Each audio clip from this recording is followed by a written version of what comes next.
Mighty Ape is Australia's entertainment and pop culture superstore with everything from movies, music, games, toys, books, hobbies and more. Mighty Ape is your one-stop shop for the things that matter most. They constantly have hot deals and exclusive promos. And if you visit their website on the click-through banner on fakechef.net's homepage, then your purchase will help support Good Movie Monday. Mighty Ape, Australia's entertainment and pop culture superstore.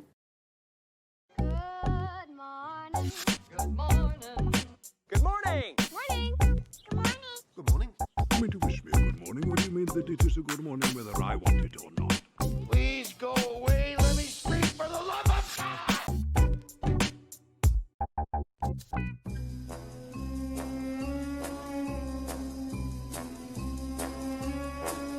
God. Good evening, everybody. Welcome to a special No Time to Die edition of Good Movie Monday, coming to you on a Sunday. A little bit mucked up, but it's kind of fits the theme because, let's face it, the release of No Time to Die has been a little bit mucked up. Yes, this is the movie that we've been anticipating on Good Movie Monday for a very long time, since the beginning, in fact. My name is Glenn Cochran. Thanks for joining us this evening, or whatever time of day it might be, wherever you are. And as promised, there's no reason to be doing this without the help of our old mate Keith Shulz. Welcome back to the mic, mate. How the heck are you? I'm great. It's good to be here. Oh, it's Blast from the past. It certainly is. Yeah. And Keith, of course, was the co-anchor of Good Movie Monday for the first 20 episodes, and we spent a lot of those shows frustrated about the delays of the James Bond movie. And taking over from him, the guy you listen to every single week, the legendary Ben Helwig. Mate, how's it going? Good, very good. So this is the first time you guys have been at the desk together. Indeed, it's a moment. Yeah. Normally I'm over there. You know, it's definitely feeling. I took the spot. Yeah, you did. I just figured if I sat there, you wouldn't be able to get into the room. He has a point. That's right. So what episode are you on now, by the way? Oh, geez, Do we're you not know? counting because we don't number them. But if you left at 20, I reckon we're up to about maybe 50. Yeah. Would you say? Right. I reckon. And we're just getting around to talking about No Time to Die now. That's how long it has taken. Because what has it been, like 2 years? Like, Yeah. Has this been delayed for 2 years? Yeah. It has, yeah. Is this the longest, the film that's been delayed the longest, do you think? Ooh, yeah, possibly. Maybe of that ilk, like of that size of film, probably, yeah. So this is going to be a shorter episode than usual, and we'll jump straight into it. Keith, have you ever anticipated a Bond movie more than this one? Do you know what? Maybe Die Another Day, because I was about 12 when it came out and my dreams were shattered very quickly. But probably not. I think this is a unique situation, isn't it? We love Daniel Craig. Well, I love Daniel Craig. So probably not, no. It's been a minute. Well, the three of us did catch the film at a media screening, and I might add, it's frustrating that the rest of the world got to see this a long time before we did. But kudos to them for keeping the secrets, because I certainly hadn't caught wind of any of them. No. Well, no time for spoilers. No time for spoilers, hashtag. And there are things in this film we can't talk about, which is kind of frustrating as well. But firstly, I want to know your overall reactions. I will start with you, Keith. Or would you like me to go first? Mate, actually, you go first. I'm curious. Well, I have to admit, I loved it. I thought it was an absolutely excellent film. I really did. I have issues with some of it, but overall, it was classic Bond to me. This felt more classic Bond than any of the Daniel Craig ones yet. Yes. Oh, I would agree with that. The tropes about, I think we said the humour was definitely there. You had you had the villain's lair. Yeah. The villain was very classic. We'll talk about that in a minute. But your overall reaction. I thought it was good, but with reservations. I'm feeling confusion. It's hard to describe in full. Yeah. There were things about it that I loved. I loved the first hour of the movie. I thought that first hour was one of the best hours in any Bond film. About an hour in, I was like, "Oh, this is great." I think where did you? I have very poor time When- skills. When did? Because for me, it felt like the movie was interminable. Like it, I didn't think it was. Like I don't want to jump the gun. I did enjoy it. It is my favorite Daniel Craig Bond film. Well, okay. By far, but it did feel like it went for forever. It did go for a while. So when the film hits London and you have that stuff, and sort of Christoph Waltz answers the frame. Yep. I stopped loving it there. Yeah. Right. But yeah. Was that because he came into it, or was it the direction the story was taking? I just thought the direction of the story. I felt like the mood changed. The first hour, aside from the opening, obviously there's high melodrama. Yeah. But it was punchy. It was snappy. Anna Diarmas, she was brilliant. Loved her Amazing. part. All that stuff in Cuba was sensational. And it's going to take another viewing for me. There's no doubt you'll return to this a few times. Probably, yeah. There were a few continuity errors in those first 20 Yep. minutes that really bothered me with Yep. the motorbike and the car chasing Yep. through the city streets, up the steps and all that. It Mhm. felt like when he would turn down one alleyway, Yeah. the next shot was a completely different location. It wasn't, whether that was a Yeah. time difference. I like to think of it. It's like the James Bond. It's the Jackie Chan of James Bond films. Yeah. Like when you watch Armor of God and the Ferrari goes in one way and it comes out the other way, or Mr. Nice Guy where he's 1 minute he's running down past the Arts Centre of Melbourne, the next thing you know he's at Collins Street. And you're like, those two places aren't anywhere near each other. Or it's like You Only Live Twice, where Sean Connery is full-blown Japanese in disguise. 10 minutes later, he's back to Sean Connery. Love it. But I have to say, I thought the intro scene, the pre-credits, and kudos to them for Yes. keeping the credits sequence. What felt like, I mean, maybe it's just in context of the movie going so long. It felt quite short. It didn't feel like the usual 20-minute long credit sequence that takes place an hour and a half into the movie, like the last one. Like that opening scene, the last one in New Orleans. I thought Day of the Dead? Yeah. the Day of the Dead one. Yeah. Like it is a phenomenal sequence, but it is so high. It was so highly contrived, and just seemed to go on forever. At least this one actually seemed to have a practical purpose and point to the character as a whole and the film as a whole. Yeah, quite often those intros really don't bear any consequence to the Not at story. all. Yeah. Whereas this one did, definitely Certainly. did. Yeah. I got a kick out of it. The second the action kicked in, I was like, yeah, we're in for a fun ride here. Absolutely. And interesting, the title song, the Billie Eilish song that she recorded. We've heard this song for over a year and a half now. I like the song. Yeah. It's a weird song because it doesn't have a lift. Like it's sort of a really monotone Yeah. kind of song. I think it suits Bond. It was written for Bond. Where does that song fit for you in terms of Bond songs? I've only heard it a few times, so it'd probably have to grow on me. It's sort of par for the course. Daniel Craig. I like it. I find it similar to the last one in tone, the Sam Smith one Sam for Smith me. one, yep, but yep. I love the Adele one. But it was good. Hearing it in context, it makes perfect sense for the film, as you said. So Yep. it serves its purpose. But it doesn't hit those Goldfinger highs. Well, I was about to say, it is no Paul McCartney banger. He knows that the Paul McCartney one's my least favorite Bond song. It just doesn't fit James Bond. Great song, just doesn't fit the franchise. But where does the song "No Time to Die" fit in all of the song context? Like, where would it slot in order of preference? Would it be like your fifth favorite In Daniel second favorite? Craig? Or just in James Bond? It's tough. That's what is it, 26 songs you got to try and put in order. Yeah, but I in your mean, head but on really, the spot. I don't like the Shirley Bassey ones, to be I honest with prefer you. the- Really? No, I don't. Really? Mate, Moonraker? You don't dig on Moonraker? Like Diamonds Are Goldfinger? Forever. Son's a Diamonds Are banger. Forever. I will say there are two James Bond themes that are in this film. Yep. I preferred the one later in the movie. Mm-hmm. But it's good. I'd put it in the middle, halfway Okay. in between. Yeah, I put it in my top five. Yep. To be honest Still, with you. the real theme is just that beginning. Dun, dun, dun, dun, dun, dun, dun, dun. The rest of it is all just fluff. Like it doesn't. They come and they go. Who cares? How is You don't remember it. But you say to anybody, you go dun dun dun dun dun. Dun. Oh, yeah. They know exactly what you're talking Yeah. about. Totally. Well, what's your favorite Bond song? Oh, well, it's obviously Live Paul and Let Die McCartney's. for you. But if I had a second one out of that, it would be You Only Live Twice. Okay. Nancy Sinatra. Yep. Great track. Yep, cool. I reckon for me, it's probably Skyfall or Goldeneye. Two of the Skyfall. newer ones. Skyfall is a great song. I Yeah. prefer it when Paul F. Tompkins does it as the end of his act, though. But that's great. But it's got to be Goldfinger. Goldfinger. Yeah.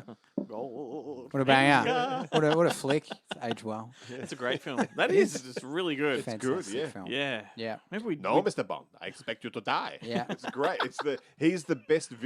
He's the best villain. Odd Job aside, there's nothing you can say about Odd Job that they didn't say in Austin Powers. Yeah. Was it random task? Yeah. Yeah. I mean, who throws a shoe? Yeah, that's honestly? right. Like, it's So you, Ben, you already sort of told us this is your favorite Daniel Craig film. by far. Wow. Where does it rank for you for Daniel Craig stuff? I would put it firmly in the middle. So I would have to see it again, but first impressions, I would have Casino Royale, Skyfall, basically level pegging. I'm big fans of both of those films. I would put this at number 3 clearly. I think it was definitely better than Spectre for me. Yep. And probably better than Quantum of Solace. It's been a while since I've seen that, but there's some issues with that one, even though I enjoy it. I enjoy all of them bar one. But I would say this is number 3. I think there's some really, really great stuff. It's just going to take a little while to sit. I think I probably need to see it again. There's a lot to take in. Yeah. What about you? What do you think? I think it's probably my second favorite Okay. because I think Skyfall's Yep. the best one. Then this, then probably Casino Royale. Mhm. And then I'm Spectre. just trying to then even think. They all Quantum. blend into one, all the other ones. Like Casino Royale, I distinctly remember. Yeah. And which is the one that has the great? Is it the great ending or the great beginning where they actually find out about Spectre and they're like, and they've got that bit where he's like, But that would be all this Spectre, time- wasn't it? all this time we thought that you were onto us and we're just around the corner. And now we found out you didn't even know we existed. Oh, that's Quantum of Solace. That's Quantum of It's- Solace. Yeah, It's yeah. just got just that bit. Yeah. Is the only good part of the whole film. It's just that you're like, wow, what a! And then they waste it. They just totally blow past it, and it just becomes just another, set piece after set piece, It's action that's sequence the after crazy action editing, sequence. that I one. was fascinated by Quantum of Solace just simply because, one, it's a direct sequel, which is odd, but it's also a really short film. It's like a 90. I think it's the shortest film. It's shorter than Yeah. Doctor No. It's So like it 100 feels like an minutes. epilogue. Yeah. You know, it's what Coppola Yeah. did with The Godfather 3, right? I don't remember that. I mean, we're doing a really good job of avoiding the film itself Yeah, because we you are. know, We're talking about there's everything stuff else. we How can can't you talk about. it without talking about. Well, without Can we talk spoilers? about the ending without going into our general feelings? Ooh, it's dicey. Okay. What do you think about Rami Malek as the villain? Yes. Well, that's interesting because I don't like him as an actor. He's really stone-faced and doesn't have much expression. But I enjoyed him in this, Okay. because I thought he played a classic villain. It's not like Yeah. he was. I'd hold him up against the older Bond villains as opposed to some of the newer ones.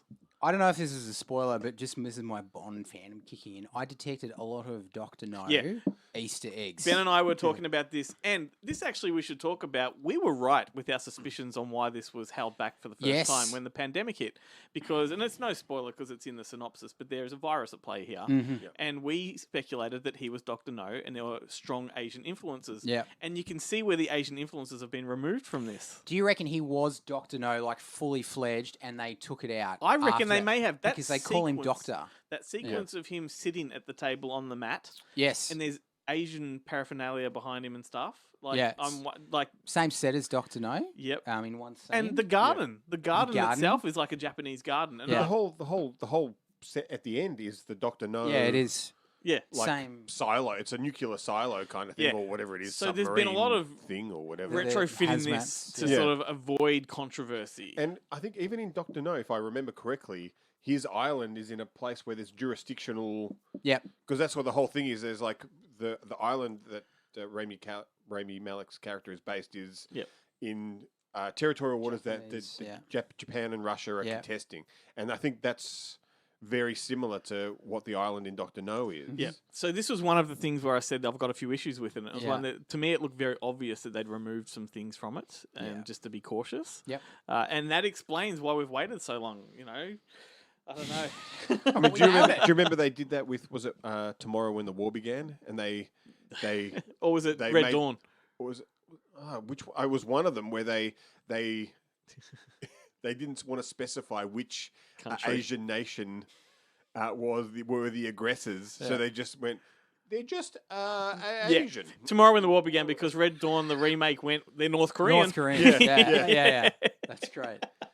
I tell you what, though, the opening sequence of this was straight out of a slasher movie. It Like, was. It was really Totally. tense It Yeah. was. I love that. and part. scary. It was freaky. And I thought I haven't seen this in a James Bond movie Yeah. before. Like, they actually pulled those sort of horror tropes. There was a lot of new stuff.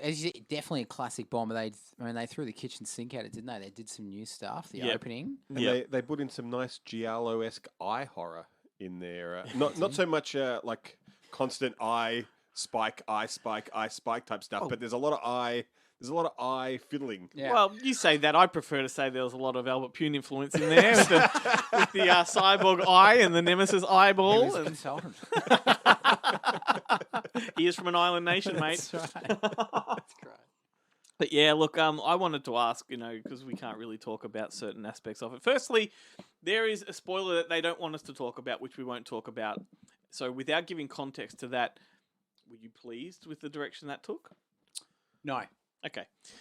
I was. Yeah, I it thought was so. because. But without saying why. Yeah, without saying why. No, but I do think it is a very because with Casino Royale they completely rebooted the franchise, right? Yeah. It's not like the other Bonds where it was almost like a continuation. It was the same Bond with Casino Royale, he gets his license to kill in that movie. Definitely. Like, and he Yep. becomes the 007. Yep. And this movie caps off the Daniel Craig run of James Bond in the same fashion. So Yep. whatever happens after this, It doesn't matter. it's, you know, Yeah, it's kind of like you can create new universes within the one universe. Yeah. if Yeah. that makes sense. And well, that's all we'll touch upon. Well, I mean, I- that was always sorry. Oh, for no, you interrupting. guys. No, you go. The thing that always struck me as odd about in the kind of modern era of world building and franchise dependence, the fact that they have never done 006, 005. Like, I mean, in the first Pierce Brosnan one, Sean Bean is 003 or 2, or is he 6? Yeah. Yeah, he's the He's villain. something. He's the villain of the but he's piece. the villain of Yeah. it. He's the only ever reference to another 00, and they never have expanded No. that universe. And you kind of thought they were going to win the Daniel Craig one when they had Naomi Harris as Moneypenny, but she was like an agent, and you thought, oh, is this going to lead to some Moneypenny spin-offs? Well, maybe we'll get But Lashana. yeah, Oh man. Well, what about the fact that you mentioned? This is Craig's last film. So who are we going to have replace him? Do you have any suggestions? I've written some names down that I think might be some fitting suggestions. Okay. You might want to get your phones out if you want to have a look what they look like, but you'll know the first one. And it's a little bit tongue in cheek, but Leave my phone. Nicholas Hoult. Oh, yes. Yep. I Good. kind of think he's got the look He for could it. do it. Do you know an actor called Richard Armitage? I do. He's in Hannibal and Yep. The Hobbit. He's in The Hobbit. I Yep. think Who's he in would. The Hobbit? I don't know. He's one of the. He's the main. Is he He's the Dwarf King, isn't he? Oh, is he? Okay, it's that guy. There's another Hobbit that I think would be a good Bond in that film, and Aidan Turner. Right. I Because would've the thought, interesting thing about. Luke Evans would be Luke good. Well, but the Evans. interesting thing is the age. You've got to be careful what age you get them into it. And I also believe that James Bond, when he kicks off, has to be a relatively unknown. Yeah, I'd Yeah. totally like You a know. TV star. Yeah. I think Aidan Turner. I think I've got his name right. He's Poldark. I think he would be good. Yeah, right. Yeah, Yeah. Yeah. okay. He's in a great Agatha Christie miniseries, and he looks the part. They have him in a tux. What about there's an actor called Jonathan Bailey, and he was in Broadchurch and Bridgerton. Okay, I've seen Broadchurch, so I would know him, but he's not coming to mind. No, that's cool. I'll Yeah. put their faces Yeah, on the screen great. for this the video, and then William Moseley, the guy that was in the Chronicles of Narnia, like one of Okay. the The lead. Chronic what calls of Narnia? The Chronicles. That was just a bad Lonely Island. Oh, that was a bad Reference, joke. Yeah. you call me the king of bad jokes. What the hell? I'm the king of bad references. Yeah. And I thought, like, this one's a bit more far fetched because he's probably getting on in age and a little too famous. But Gerard Butler. Is that what you're going to say? Jim Sturgis, the Irish actor from Across Yeah. the Universe, and he's been in a few IRA Yes. kind of movies. Yeah. He's kind of got a Gallagher look to him. Is he mid 40s? He'd probably be getting there? getting on. He's probably 43, 44. Yeah. Remember the whole Idris thing? They were probably pushing. He's about 50 now. He's too think old he now. is, That's yeah. the problem. Is you got to get because you want them there for at least 5 installments. I totally.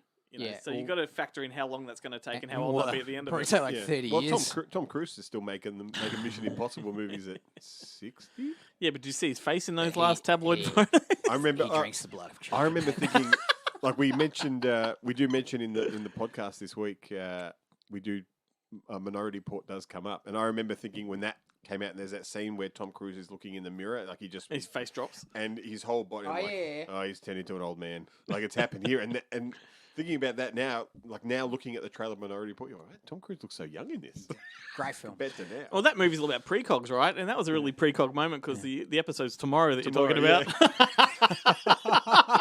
I was trying to figure out how we. I think I did. That's say, very like, Minority in the Report. podcast That's this week. how We do suitable. talk about. No, I but try to the- get the tenses correct. You got the theme right, mate. Oh, that's brilliant.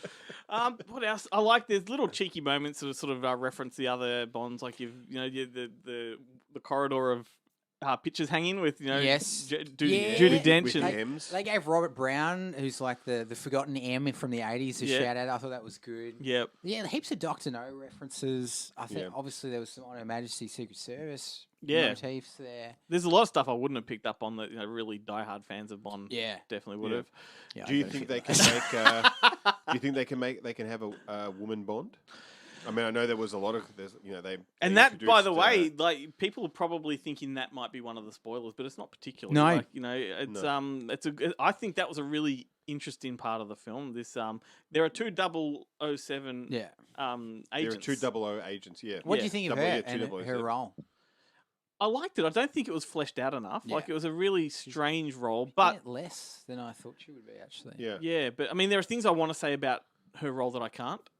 We can talk about it off mic. Yeah. But no, I feel like But she ended up just being in charge of transport for most of the film. yeah, like that's exactly right. She Like, was the chauffeur. she came in with a purpose. Yeah. And was kind of relegated to the sideline. And there was some good interplay between the two of them. Yeah. Yep. Good And there was chemistry. definitely a I like to think of it as Deep Impact Robert Duvall versus was it Ron Eldard, where they're giving each other shit, like he's giving him shit for being the old man Yeah. on the mission and Yep. stuff, and they send him baby food to eat, and and they send over diapers, and it's like that kind of thing, and there's a bit of that. Which I did enjoy Yeah. at the start, but that's in that first hour. Yes. The great first hour, and then it disappears as the film progresses. And there is one scene I can't talk about with the two of them, which I laughed at. Okay. I'll talk about it later. Yeah. But I thought it was just funny where it ended up going. I found it quite interesting. It wasn't as woke as I thought it would be. No, You it know, a lot of wasn't people have actually. been fearful that it's going to be very woke, and he was still kind of misogynistic in this. You know, like particularly like one scene when he goes to kiss her and she's like, "No, don't," and he keeps pushing himself on her. She's like, "Don't," and he's like, "I'm going to kiss you anyway."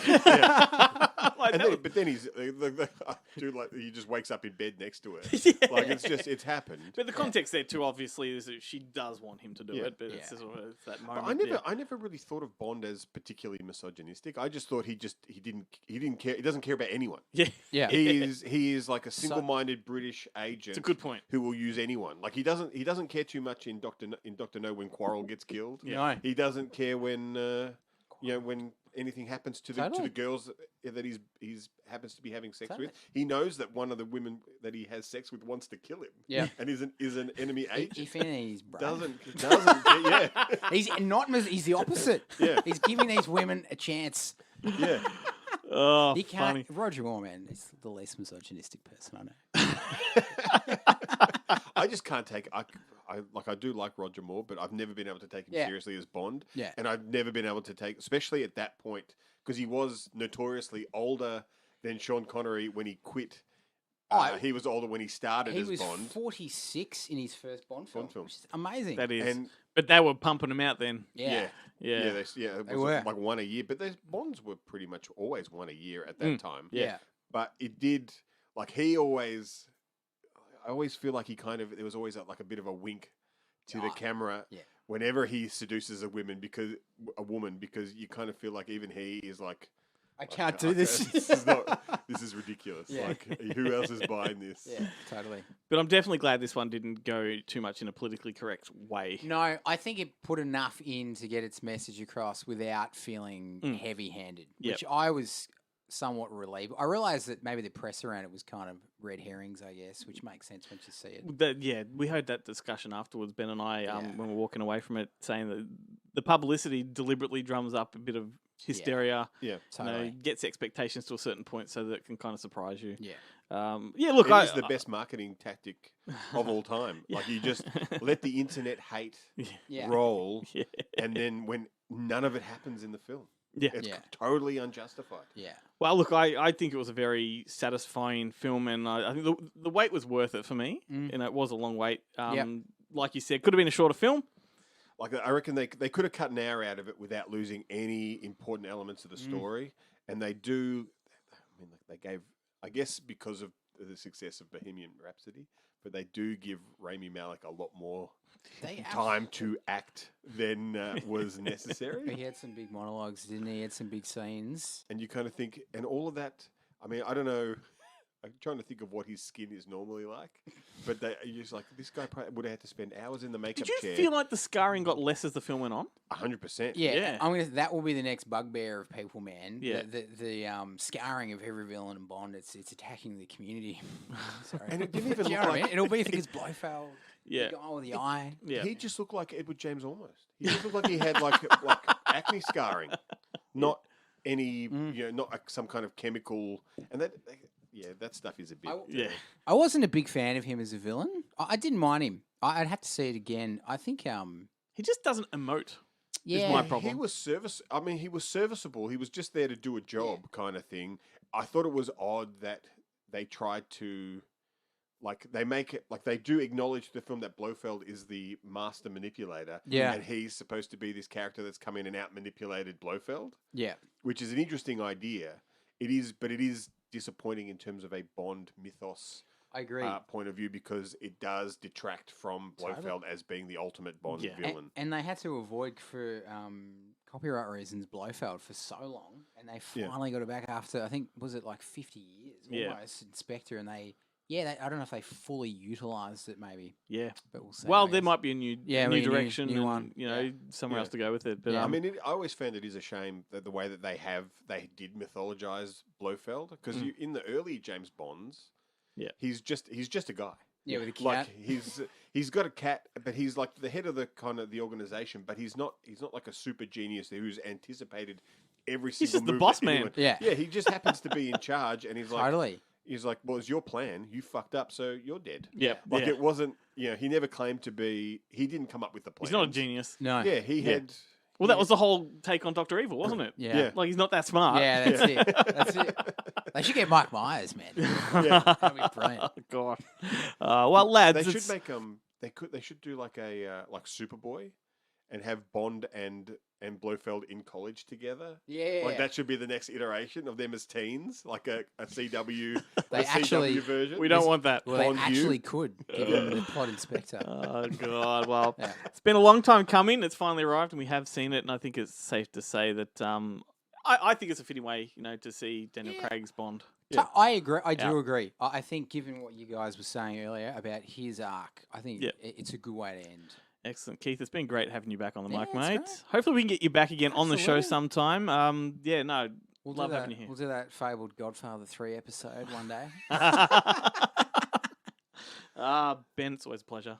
Always a pleasure. I have this preconceived notion that you might be on the show tomorrow. Talking about Minority Report. We're going to leave you with the title track, as mentioned by Billie Eilish. Thanks for watching this special James Bond No Time to Die edition, everybody. We'll see you next week on A Good Movie Monday, tomorrow. That is it? No, it's this week, right? Stuff So these it starts on pre-records, they just Sunday. mess me up, mate. Dun, dun, dun, dun, dun, dun, dun, dun.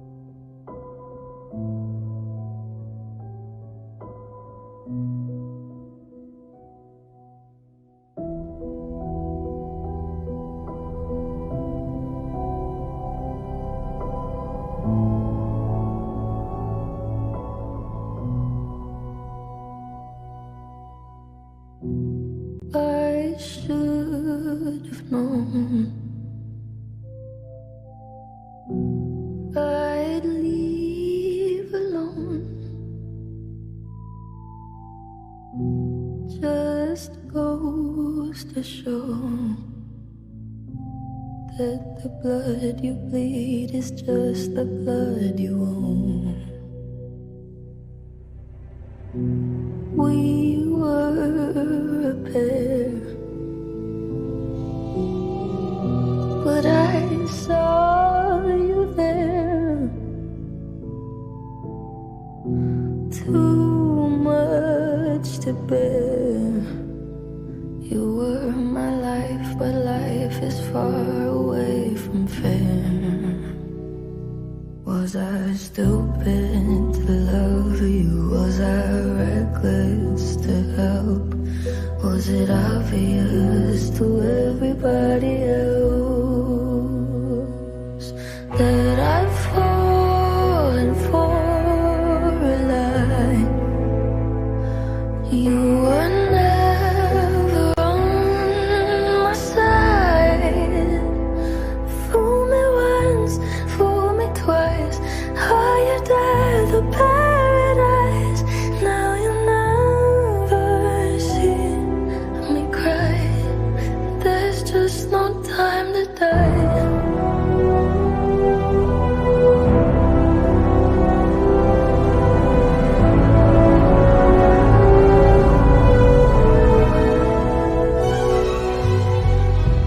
I let it burn. You're no longer my concern. Faces from my past return.